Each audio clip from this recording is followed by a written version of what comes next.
Welcome to the Dice Tower, a series of videos about games and the people who played them. And now, here's your host, Joe Steadman.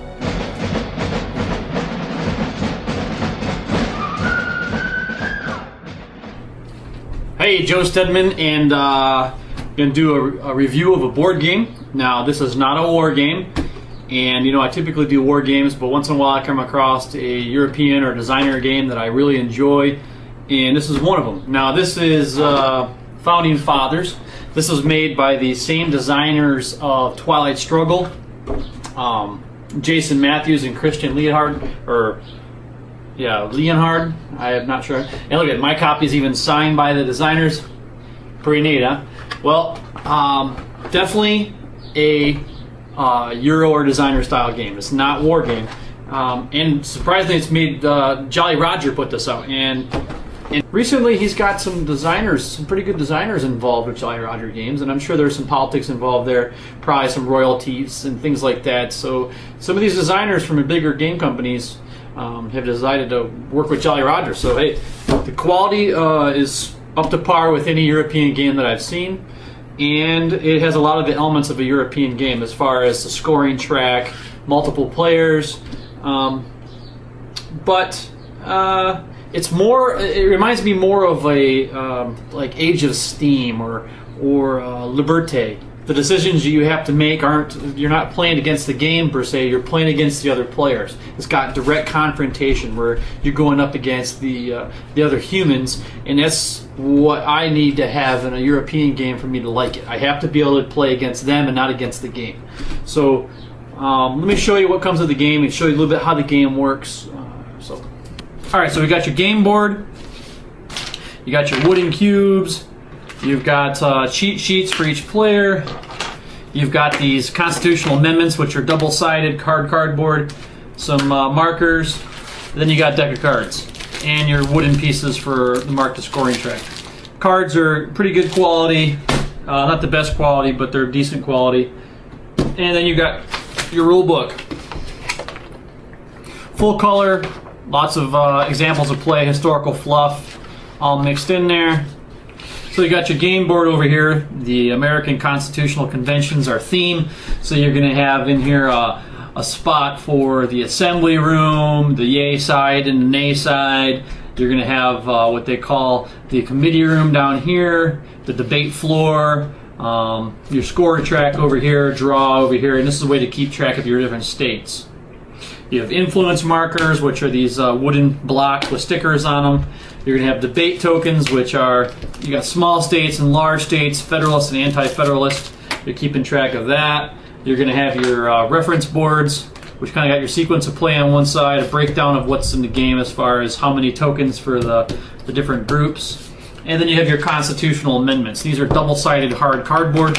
You have the historical side on one side, what really happened, and then the opposite, you have the flip, which is the opposite of that. So this here would be this would be a small state, the victory in history, and if you're able to get that past the opposite, that'd be a big straight victory. Now, briefly how the game works is on your turn, you're going to have four options. You can either declare a vote, and you declare a vote by playing a member on one of these different yay or nay side for a state that's not been played yet. This guy's from North Carolina. You have the option of putting influence on him, and that's how you're going to get your victory points. You can speak in debate, which is down here on the bottom. You can increase your markers here, and you're going to get little the cardboard counters here, because at the end those are modifiers, the victory points, and the end of each round, I think there's 3 rounds of play. It goes back. You can enact an event, which is the text on your card. You can play the text on your card, or you can snub delegates, which basically is discarding your hand and getting new cards. And you play cards, you draw cards. So what's going to happen is once you get 7 delegates, that would be the majority, because remember there was only 12 at the Constitutional Convention because Rhode Island didn't show up. So once you get 7, which is the majority, the Constitutional Amendment will pass. Later on that comes into play for victory points as far as who has, this would be a small state.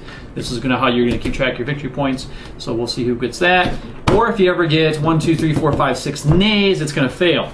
All right, that's how that ends. This game plays in rounds. So if you're on a losing side, or on the winnings, or on the losings, if you have winning people but it fails, whoever lost, your markers are going to go down here to the a committee, and so that debate is going to go down here. It's going to, or that amendment's going to go down here, and they're going to debate it out here. And so you actually have to keep in mind that you want to have some people on both sides of the issue, some of your influence markers, because the influence that go down into committee, they're going to get victory points for those as well. So there's a lot of things going on, lots of decisions to make, and you have to butt heads with the other players. So I really liked the historical flavor in the game. I liked how the rule book has all kinds of history tidbits in it, backgrounds for all the cards and those people.